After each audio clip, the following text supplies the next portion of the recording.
Welcome to Flutter Teacher.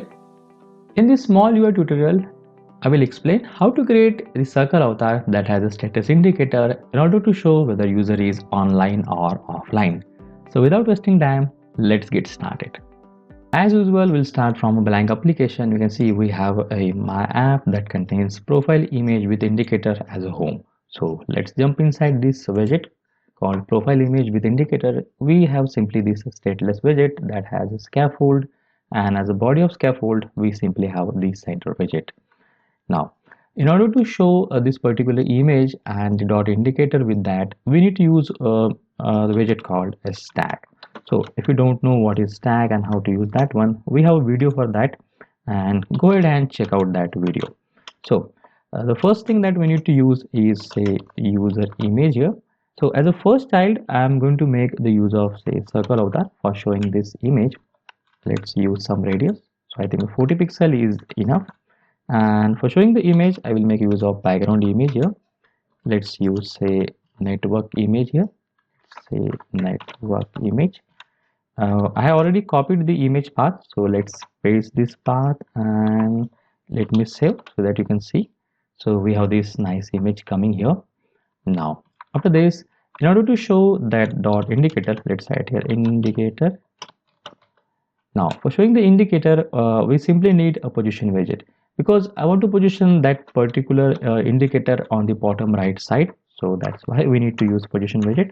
So let's use here from bottom side we need 4 pixels, and from right side also let's use say 4 pixels here.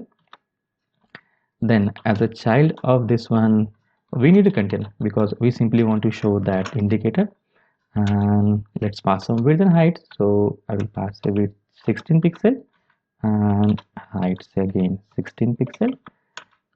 Then I want to show that one as a circle, so that's why we need a box decoration here. So let's use box decoration, and definitely as a shape of this we need say box shape dot circle so that it should appear in a circle. And let's pass some color. So obviously I'm going to pass here say green color so that it will appear in a green. So let's save here. You can see we have got this green dot indicator. Now if you want to show a white border around this green so that we can have some nice effect here, for this we can simply use a border here, and as a border let's use here border dot all, and definitely we need to pass a color. So let's write here colors dot white so that border will appear in a white color, and let's use some width here. So I think we should go with 2 pixels. Let's save here, and you can see we have got this nice indicator that also has a border around it. Now if you want user to be in offline status, so instead of this green, simply go here and you can write gray. Let's save, and you can see it appears like user is not available online. Now if you want to get the border around this particular image also, we have video for this one so that you can apply even border for your circle avatar. So that's it for this video. See you guys in the next video. If you really found this video helpful and knowledgeable, then don't forget to like, share, subscribe and hit the bell notification button to get my latest videos.